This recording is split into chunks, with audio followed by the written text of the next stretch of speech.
Bien, tenemos que continuar con el estudio del libro de los Hechos.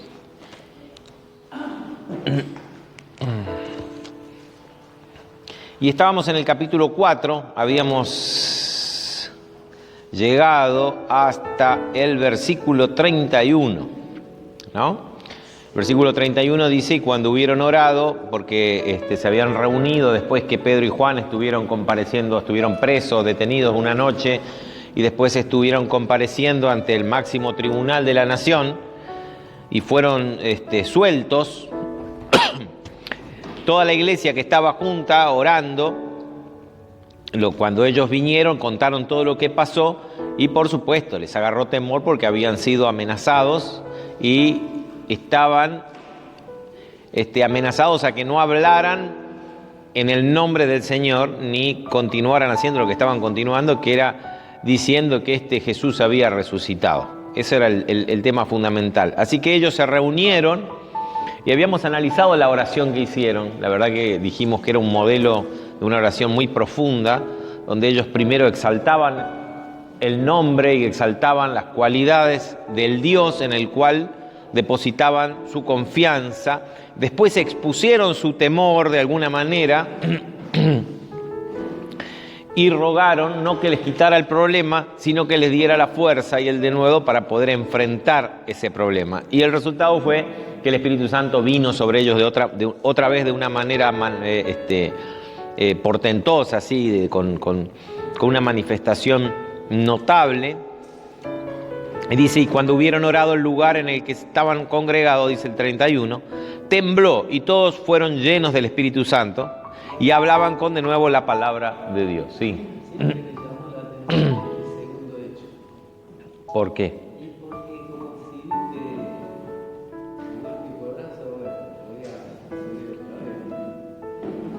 Claro, lo que habíamos visto la vez pasada es que tenemos que ponernos en contexto. Estos muchachos, estos primeros cristianos, no tenían la Biblia, no tenían nada de las herramientas que hoy tenemos nosotros, ¿no? Era importante la confirmación de que lo que había sucedido un tiempo atrás, allá en el cenáculo, seguía vigente, ¿no? Entonces, el Espíritu Santo, Dios a través del Espíritu Santo tenía que hacer manifestaciones de poder portentosas, sobrenaturales, para confirmar su fe. Era difícil la parada que tenían que enfrentarse a las autoridades, estaban proscriptos, estaba prohibido realizar la actividad al cual Dios les había mandado, que era predicar el Evangelio. Ellos mismos lo dijeron delante, Pedro y Juan lo dijeron delante del concilio, ¿no? Juzguen ustedes, ¿qué tenemos que hacer? ¿Obedecer a Dios o a los hombres? Porque a nosotros, Dios a través de nuestro maestro nos mandó predicar y ustedes nos dicen que nos callemos. Era difícil la parada, así que había una asistencia especial. Lo único que ellos tenían como palabra escrita era el Antiguo Testamento. Y fíjense que cada predicación citan el Antiguo Testamento. Nosotros nos apoyamos en el Nuevo Testamento y con la revelación que hoy tenemos estamos bien nutridos, ¿no? Nos gustaría tener, y es maravilloso tener manifestaciones sobrenaturales de Dios, milagros, señales, pero eso está dentro del, ¿cómo se diría? Dentro de la voluntad de Dios y de la soberanía de Dios. Entonces, si los quiere hacer, bienvenido, y nos regocijamos, ¿no? ¿Cómo nos regocijamos cuando alguien da un testimonio de una sanidad o de algo especial que haya? Sabemos que el Espíritu Santo lo puede hacer, pero nosotros, con las herramientas que tenemos hoy, es suficiente para llevar una vida ardiente, consagrada, una vida de transformación interna. ¿Me explico? Porque si no, estamos siempre esperando que suceda algo de afuera. Y el Espíritu Santo lo que nos quiere hacer entender, y después en toda la teología del Nuevo Testamento, que en ese momento no estaba desarrollada, básicamente con la teología de Pablo, del apóstol Pablo, nos vamos a encontrar que el efecto del Espíritu Santo fundamental es el interno de transformación, ¿no? Y lo otro era necesario para confirmar la fe, para darles el denuedo, darle la valentía y poder ponerlos de pie en esa parada tan difícil de enfrentarse a las autoridades que les tocaba en ese momento. Nosotros ni siquiera estamos tranquilos, venimos, nos reunimos, hacemos, cantamos, molestamos a los vecinos inclusive, y nadie nos dice nada, ¿no es cierto? En ese momento la cosa era difícil. Imagínense que salga una ley, un decreto donde se prohíbe hacer cultos y se prohíbe predicar el Evangelio. Entonces sí se pondría difícil, ¿no? Claro, prohibido congregarse o alguna norma así.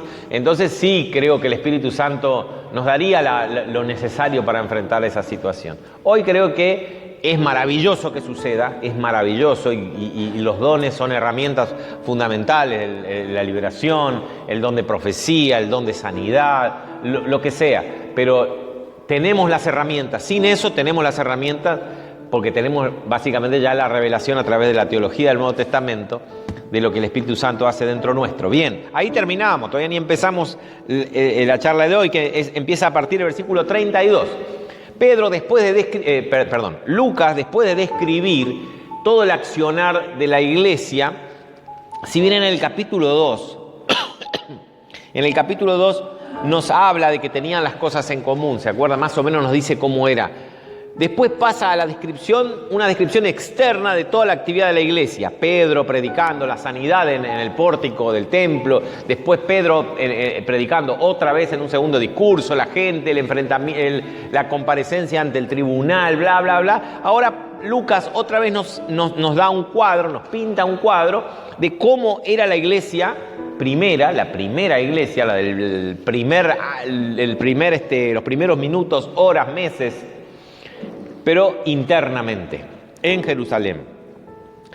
Dice el versículo 32, y la multitud de los que habían creído, porque fíjense que termina el 31 diciendo que hablaban con denuedo, con valentía, la palabra de Dios.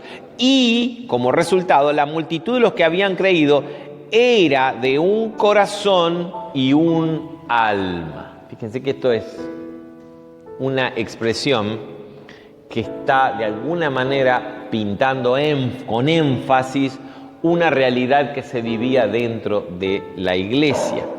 Si bien fíjense que no va más allá de la idea de que lo que ese grupo de personas, que ya eran miles, sentían, pensaban y accionaban en su voluntad, estaba alineado a la voluntad del Espíritu Santo, que se manifestaba en amor.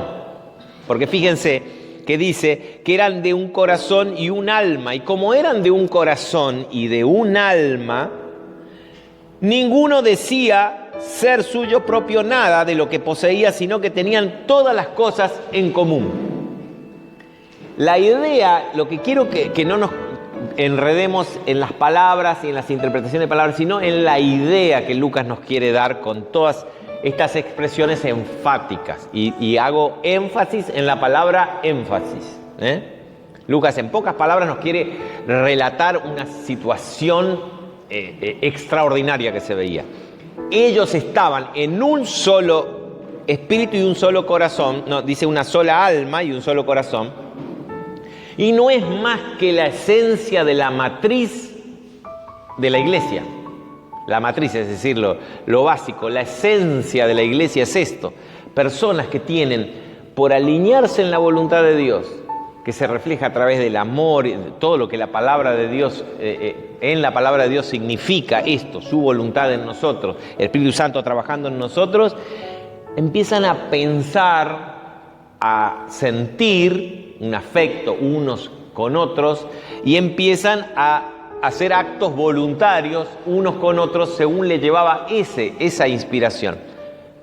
Todo esto está sí o sí fundamentado en el accionar del Espíritu Santo. No es un acto de compasión. Acá no estamos hablando de lástima. Ay, pobres. Acá no.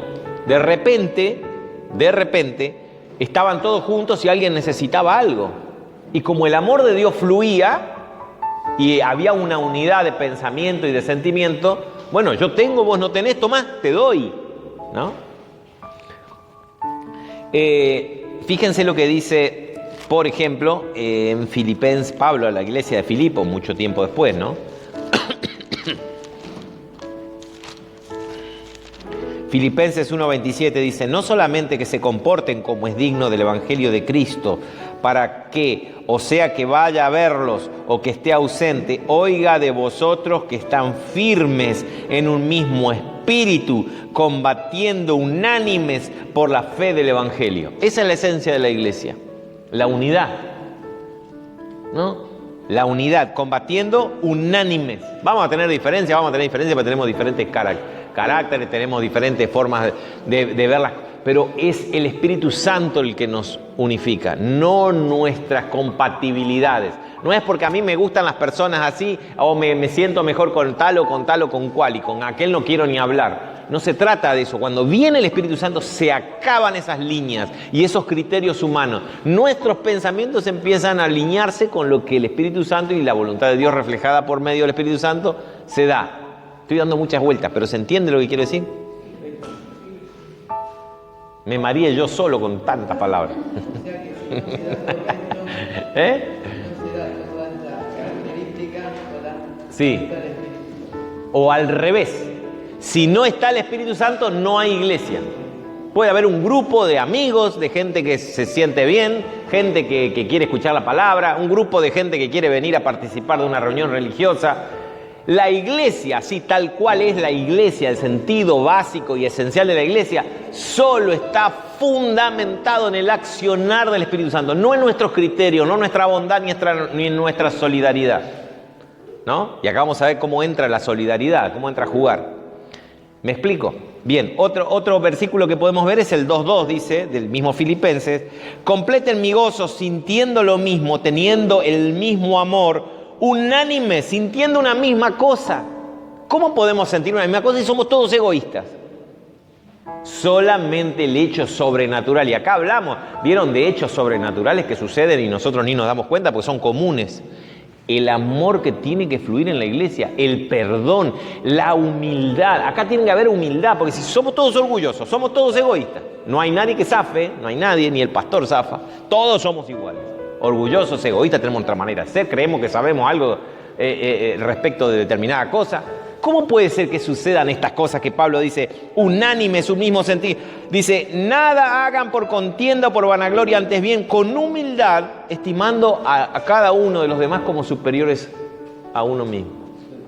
Solamente, no es difícil, es imposible. Solo el Espíritu Santo lo puede hacer. Por eso el hecho de que la iglesia exista es un hecho sobrenatural del Espíritu Santo. Menos mal. Si no, podemos ser un club, ¿saben? Un club religioso donde nos llevamos muy bien. Cuando hablamos de la comunión de unos con otros, es compartir esto, ese sentimiento que nos pone a vos, a cada uno, el mismo Espíritu Santo, ese amor que a veces el vínculo se torna más fuerte que con un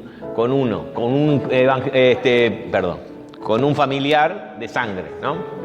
Bien. Y Efesios 4, bueno, no, ese lo dejamos, porque si no, a ver.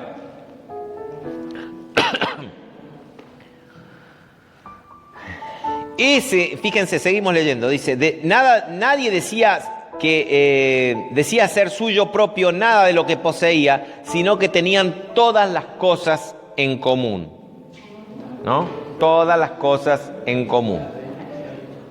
Pero fíjense una cosa, vuelvo a repetir y hacer énfasis en la palabra énfasis. ¿Saben lo que es énfasis? Así, remarcar, subrayar. Lucas está subrayando, no tenían todas las cosas en común. Es una manera de hacer una parábola, una exageración para mostrar lo importante que era. Todas las cosas en común no la tenían y lo vamos a ver en el capítulo siguiente, ni bien empecemos. Lo que quería decir es que nadie consideraba ya suyo como egoísmo, sino que si vos lo necesitas, estaba a la disposición puesta para darla, ¿no? Pero vamos a encontrarnos con muchos hermanos que tenían sus propias cosas, sus propias casas, en donde se hacían las reuniones, por ejemplo. Si vendíamos todas las casas y repartíamos para hacer la olla popular, ¿dónde nos íbamos a reunir? ¿Cierto? Entonces, no estamos hablando de un sistema de organización social en donde todos son iguales, ¿no? Como nos pretenden hacer creer el comunismo, el socialismo, ¿no? Porque acá parte de que yo lo que tengo por un amor interno provocado por el Espíritu Santo te lo doy. El socialismo, el comunismo dice, vos tenés, dame, dice el Estado, se lo saca y para dárselo a otro. Acá es voluntario y acá es más, no solo voluntario, provocado por el Espíritu Santo, si no, no tiene valor. Entonces no tiene nada que ver con una vida de comunismo acá, ¿no? Todas las cosas en común. Yo había dicho ya cuando vimos el capítulo 2, que menciona más o menos esto, la idea es de desprendimiento, de que el Espíritu Santo rompe las barreras del egoísmo y la gente está dispuesta a dar. Toca también ese sentimiento que siempre estamos para nosotros, que es natural en nosotros, lo da vuelta y uno puede abrir las manos y dar.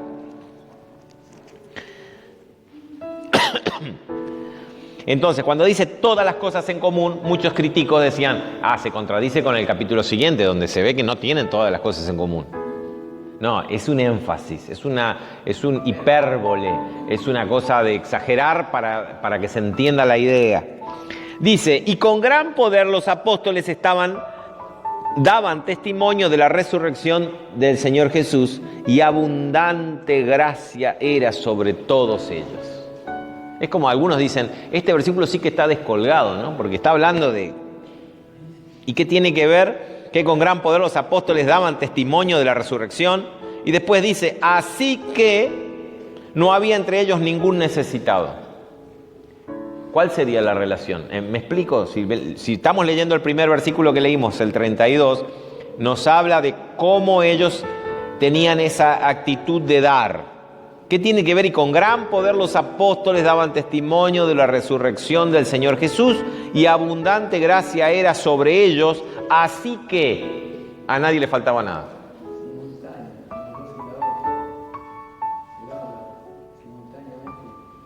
Pero más que simultaneidad, el así que nos está dando causalidad. Es decir, algo es causa de lo anterior. El versículo 34 dice, así que entre ellos no había ningún necesitado, a nadie le faltaba nada, por lo menos las necesidades básicas. O sea, eso era resultado de lo anterior. ¿Qué? Que con gran poder los apóstoles daban testimonio de la resurrección. Hay un vínculo entre el poder desarrollado por los apóstoles con grandes prodigios que provocaba que la gracia abundante era sobre todos ellos, ¿no? Hay un vínculo con esa actitud de desprendimiento, es decir, en esta empresa donde tenían todos la misma esperanza, Jesús viene pronto, estaban con la misma euforia y el corazón prendido fuego, ¿no? Entonces, de esa forma los impulsaba a dar de sus bienes y que nadie le faltaba. Ustedes tienen que ponerse en contexto de que estamos hablando de un Israel en ese momento, o una ciudad de Jerusalén en ese momento, que estaba sometida por el Imperio Romano al punto de provocar la pobreza, justamente porque el pueblo judío era un pueblo reaccionario, un pueblo que siempre se estaba levantando, los mantenían pobres para que ellos no tuvieran recursos, no se pudieran levantar. Al final provocaron lo contrario porque el pueblo se levantó y en el año 70 vino la gran destrucción de Jerusalén, ¿no? Pero había mucha gente pobre. Entonces, bueno, ahora estamos todos juntos. Pero estás pobre. Y el Espíritu Santo les decía adentro que tenían que hacerlo. Ahora, también en esto del funcionamiento de la iglesia y este vínculo tenemos que verlo al revés. Ellos podían predicar el evangelio con poder porque la iglesia estaba unida. Entonces se daba una cosa de ida y vuelta. Fíjense que Jesús, y no lo quiero, es para que ustedes vean Juan 17, el Evangelio de Juan capítulo 17, la oración de Jesús. Dice, Padre, no pido que lo quites del mundo, sino que los libres del mal. Te pido que sean uno. Así como nosotros sean uno, porque yo los envío, así como vos me enviaste, yo los envío a ellos. Pero te pido que así como nosotros somos uno, ellos sean uno. Fíjense cómo el trabajo de predicar, de enseñar, de o de dar testimonio nosotros como sea, tiene que ver con la fuerza está en la unidad, y la unidad está en el Espíritu Santo. En definitiva, toda la fuerza está en Dios por medio de la persona del Espíritu Santo. ¿Vamos bien hasta acá? Está complicado, yo me estoy aburriendo, me parece. ¿No?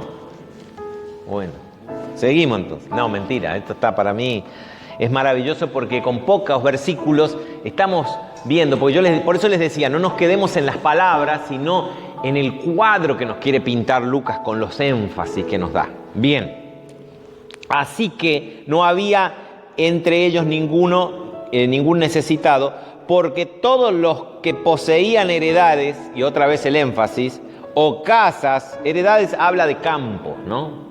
Habla de campo, de terreno rural. Poseían campos o casas, las vendían y traían el precio de lo vendido.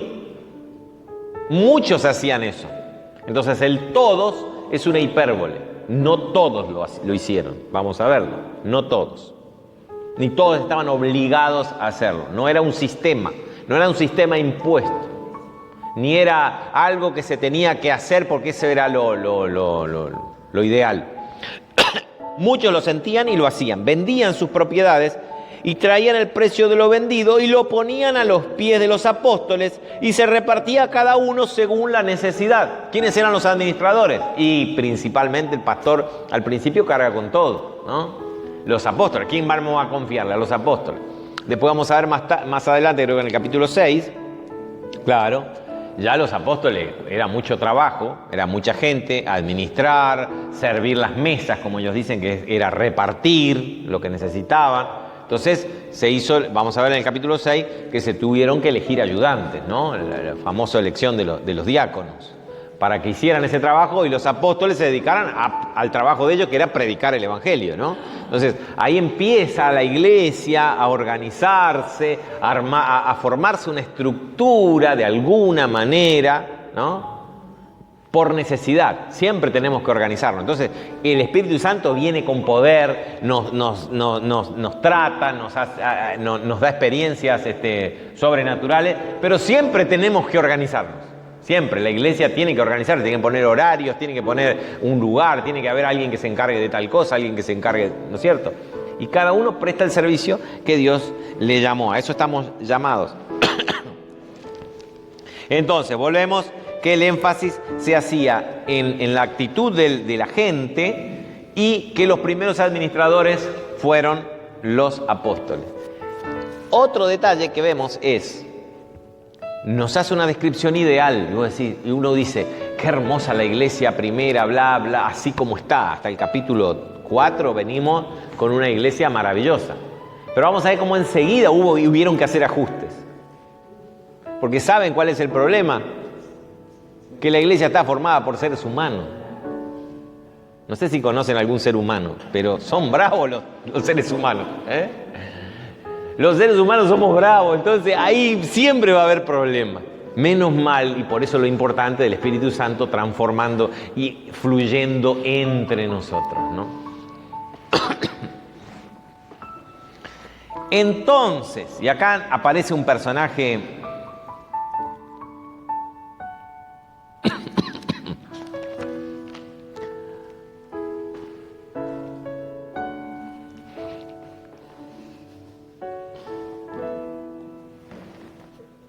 Entonces, dice el versículo 36, José, a quien los apóstoles pusieron por sobrenombre Bernabé, Joseph, ¿quiénes le pusieron por sobrenombre, o sea que lo renombraron? Los apóstoles. Le pusieron sobrenombre, en realidad significa hijo de profecía.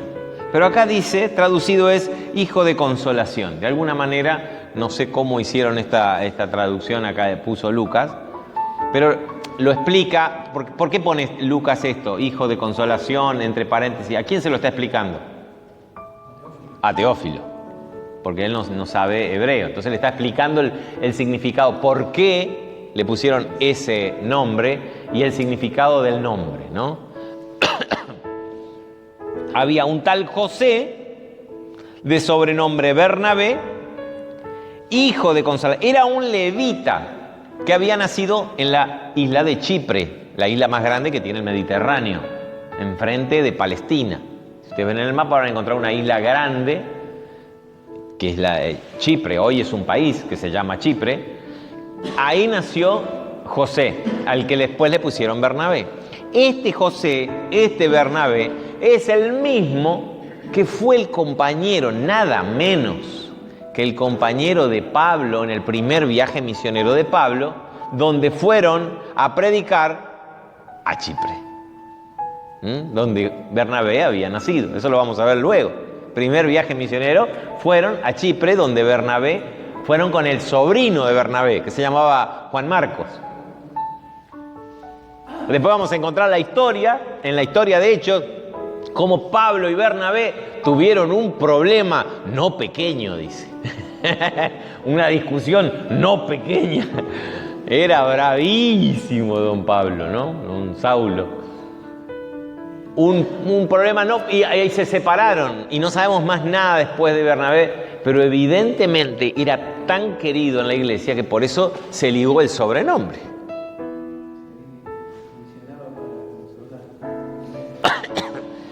Y fue causa del problema el sobrino, así que había un problema también ahí de familia. Cosa de seres humanos, Sí, siempre hay, ¿Saben? A veces se llama Bernabé, a veces se llama Pablo, a veces se llama Juanito, Pedro.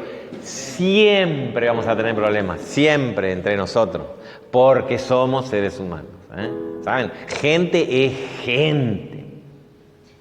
Siempre. Solo el Espíritu Santo nos puede hacer que estemos pegados de alguna manera, unidos, trabajando juntos, como dice maravilloso acá, un corazón y un alma. Caramba,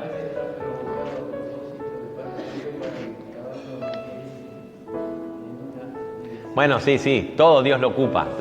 A veces no es provocado, sino que Dios usa, porque al final Bernabé y Pablo se separaron, y Bernabé no se sabe para dónde, pero seguro siguió predicando por otras partes. Algunos dicen que fue hacia el oriente, y Pablo, con otro compañero nuevo que se llamó Silas, comenzó la prédica ya en la Europa oriental. Bien, si volvamos acá al capítulo 4. Era levita, natural de Chipre. Acá hay un tema que muchos dicen, ¿cómo puede ser levita? Porque fíjense lo que dice. Y como tenía una heredad, la vendió, tenía un campo, lo vendió y trajo el precio y lo puso a los pies de los apóstoles. Él se sintió así, era un hombre entregado al Señor y dijo, acá hace falta plata, yo tengo un campo que no lo voy a usar más y ahora me voy a dedicar al Señor. Lo vendió y trajo y puso el dinero. Entonces algunos dicen, ¿cómo tenía un campo si los levitas no tenían? Si ustedes, les cuento, si no saben, en el Antiguo Testamento a los levitas no se le dio una región como heredad, a la tribu de Leví. Levita porque eran de la tribu de Leví. Entonces, había 12 provincias o 12 tribus, pero porque a José se le había dado a los dos hijos, a Manasés y Efraín. Pero por eso había 12 en realidad. Pero en realidad a los levitas se les dio ciudades repartidos en todo Israel, no una región, una provincia, porque ellos tenían el privilegio de ser los ministros de Dios. Ellos tenían que enseñar la ley y tenían que oficiar todo lo que tenía que ver con la actividad en el culto en Jerusalén, en el templo. Tenían que ser levitas, ¿no? Y de determinada familia de levita, de la descendencia de Aarón, que era levita, entonces ahí tenemos a los sacerdotes. Pero los levitas eran los ayudantes. Este era un levita, por familia. Entonces uno dice, ¿cómo tenía propiedades? Claro, no es que no podían tener propiedades, no tenían una región, no tenían asignada una provincia, como sí tenía Judá, que era la tribu de Judá, y la región, la provincia de Efraín, que eran las dos principales, muchas veces rivales, porque eran las más poderosas. Y así cada uno ubicado en el mapa, que lo pueden ver atrás de la Biblia, en las tribus de Israel, ¿no? El mapa de las tribus. ¿Me explico? Así que podía tener una heredad, no habría problema. Le digo porque si alguno se lo pregunta, o alguno ve en el Antiguo Testamento el hecho de que los levitas no podían tener tierra, y ¿cómo Bernabé tenía? Podían tener tierras, lo que no tenían asignado eran una provincia.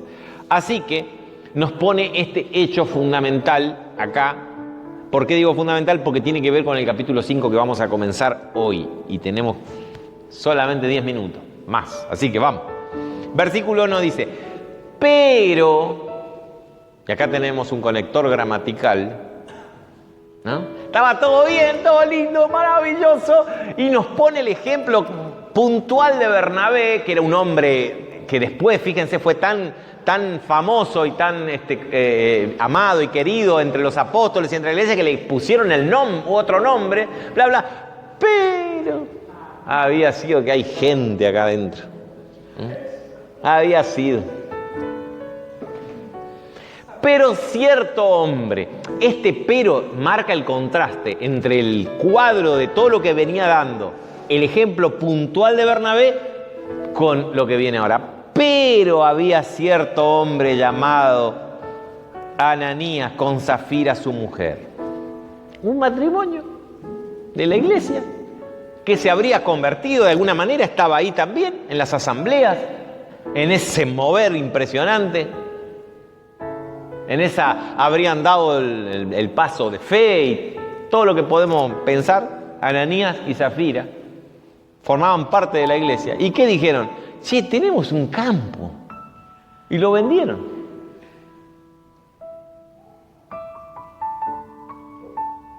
Y trajeron el dinero a los pies de los apóstoles, como había hecho Bernabé.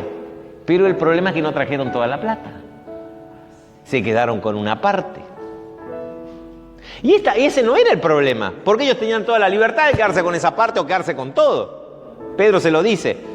El problema es que dijeron, esto es todo lo que obtuvimos de la venta del campo. Y quisieron quedar bien. Quisieron hacérselos solidarios, los que estaban movidos por el amor de Dios, los que estaban movidos. Y en realidad, como dice un comentarista, quisieron servir a dos señores a la vez. Dijeron, vamos a dar, pero no todo. Pero hubieran dicho, voy a ofrendar esta parte. No, ellos dieron ese dinero y mintieron porque dijeron, es todo el dinero.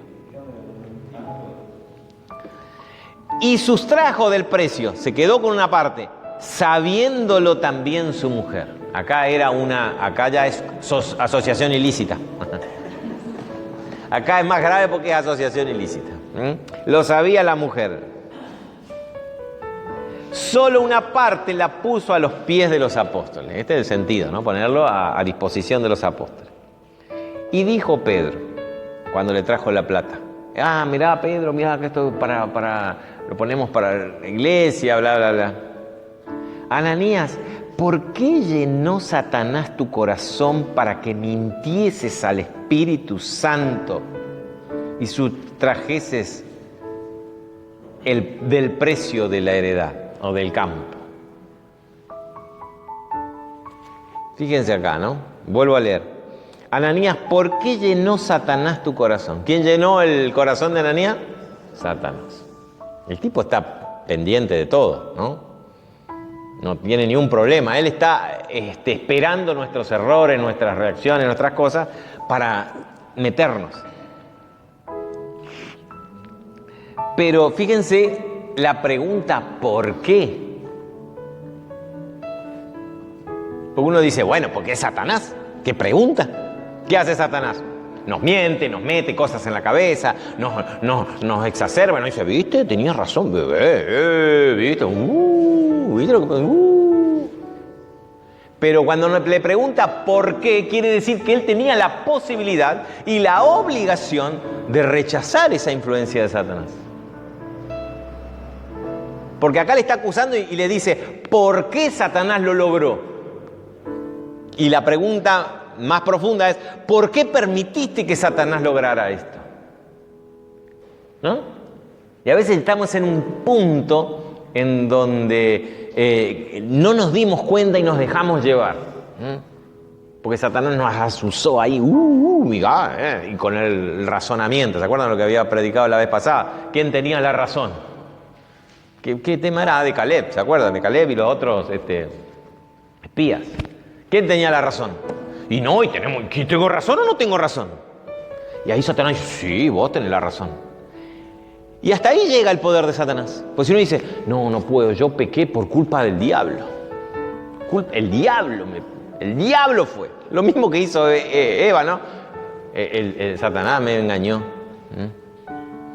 Pero está en nuestra voluntad y el poder y la obligación de ponernos de pie y no dar lugar, ¿viste? No den lugar al diablo. Es un consejo así fuerte, firme, más que consejo es una exhortación. No den lugar al diablo. Donde le diste lugar, el tipo hace lo que vos le dejaste hacer, punto, ¿no? Porque el diablo está vencido, como los jugos de Juancito. El diablo está vencido. El poder de Cristo que obra en nosotros nos da esa posibilidad. Que va a venir. Pero no le demos lugar porque nos va a enredar de tal forma que vamos a terminar pecando, cayendo, ¿no? Acá la pregunta es, ¿por qué nos da la idea de que él podía haber hecho otra cosa? ¿Qué hizo Satanás? Puso en su corazón mentira. Y le aclara, no me mentiste a mí. Yo sé que ustedes quisieron quedar bien, pero no nos mintieron a nosotros. Le mintieron al Espíritu Santo. ¿Por qué? Porque como decíamos al principio, y Lucas nos da a entender en todo lo que viene relatando en los versículos anteriores y en el capítulo anterior, es que todo esto tenía que ser provocado por el Espíritu Santo. Él simuló el accionar del Espíritu Santo. Hizo como si fuera producto del Espíritu Santo.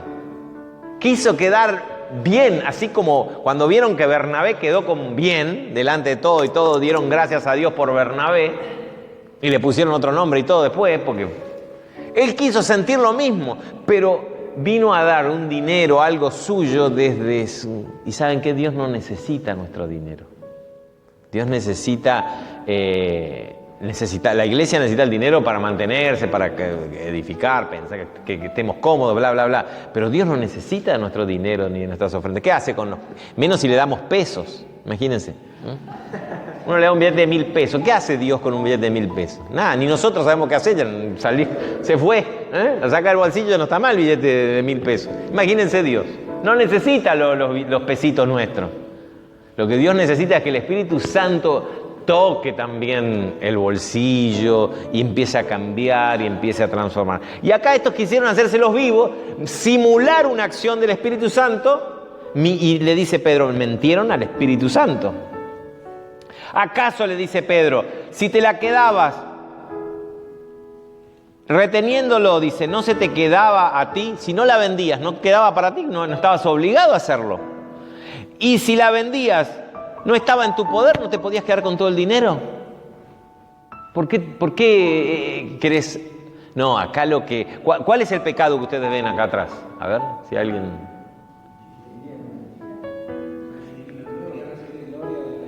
Sí, recibir gloria de la iglesia. ¿Nunca les pasó? Sí, pasó. Vergonzosamente puedo decir que sí. ¿Entendés? Y cuando no... y pasa, ¿no? Que cuando es del Espíritu Santo, la iglesia no sé qué, pero lo reconoce. Y hay reconocimiento. Ahora, cuando no es del Espíritu Santo, nos esforzamos y nos sentimos que no se valoró lo que hice al final.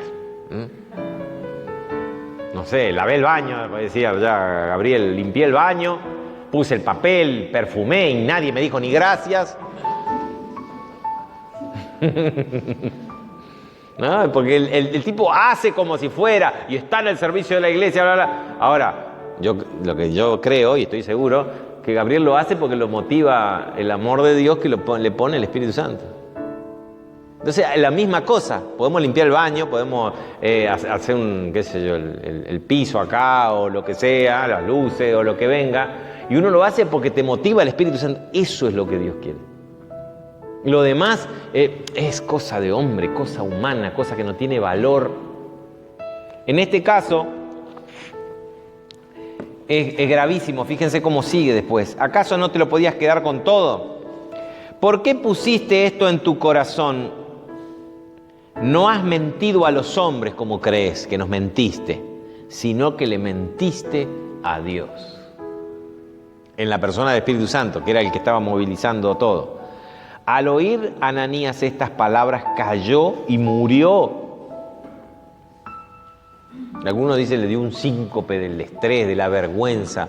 El pobre le agarró un paro cardíaco y se murió. ¿No? Algunos interpretan así, que esto no es algo sobrenatural de parte de Dios, sino que ante semejante situación que quedó al descubierto, el tipo le agarró un patatú y se murió. Muerte súbita, ¿no? Chau, quedó ahí. Y vino un gran temor sobre todos los que lo oyeron, porque la verdad que nadie estaba preparado para que el tipo, ¡pum!, se caiga. ¿Qué pasó? Está muerto. Muerto.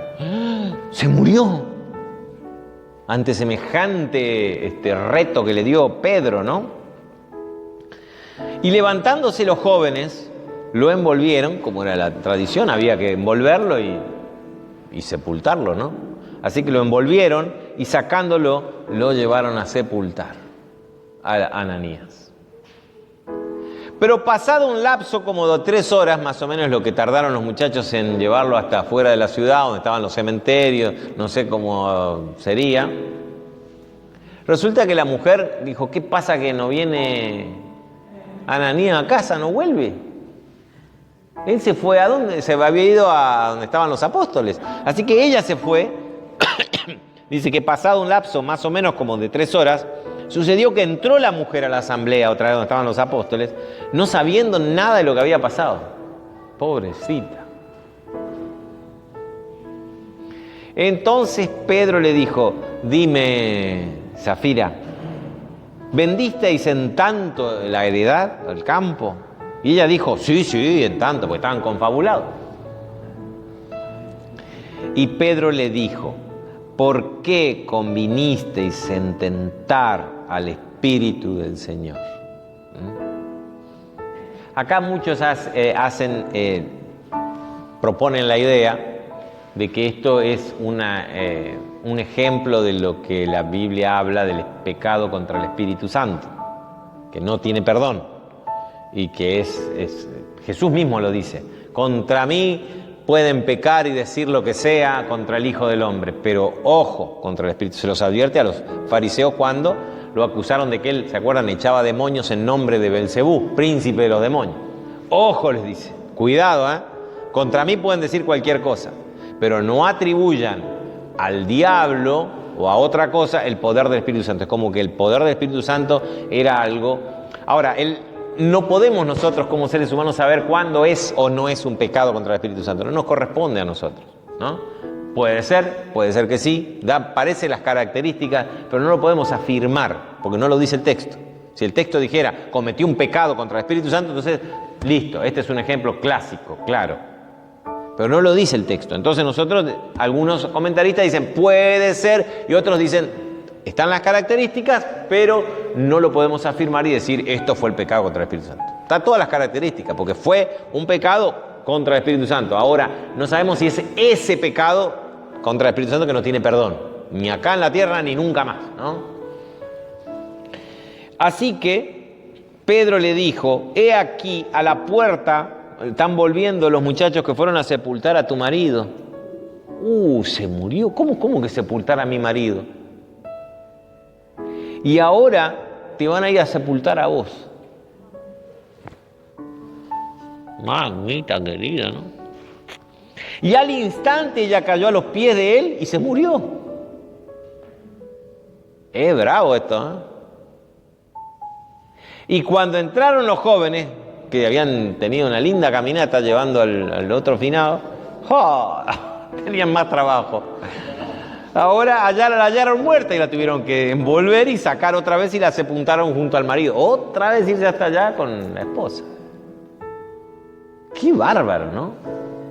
Y vino gran temor sobre toda la iglesia y sobre todos los que oyeron estas cosas. La idea de que Pedro le dijo, vos te vas a morir de la misma manera, nos pone fuera de duda el hecho de que esto fue una acción directa de Dios, un juicio directo de Dios. No fue que se le agarró un patatú porque el tipo fue descubierto. ¿no? Porque muchos pensaron así, pero Pedro supo que ellos mintieron por revelación del Espíritu Santo, y ellos dos murieron por la palabra de Pedro, por acción del Espíritu Santo, y Pedro sabía que, por ejemplo, Zafira le iba a pasar lo mismo y iba a recibir el mismo juicio. Dicho, se acaba el tiempo, pero dicho esto, se los dejo para que piensen. Este pasaje no tiene más que ver con el Antiguo Testamento que con el espíritu del Nuevo Testamento, este juicio. Hay ahí para pensar, es decir, no tiene más que ver con esos juicios que vamos a encontrar, que el juicio de la misericordia de Dios. ¿No tuvieron oportunidad de arrepentirse? ¿Se acuerdan del hecho cuando, no me acuerdo qué apóstol, qué discípulos querían que bajara fuego, hacer bajar fuego del cielo sobre Samaria? Y Jesús los retó y le dijo, ¿qué espíritu tienen? Cuando hicieron hacer juicio porque los samaritanos no querían recibir a Jesús. ¿Se acuerdan? Y entonces, ¿no ven como una cosa que no termina de entenderse acá?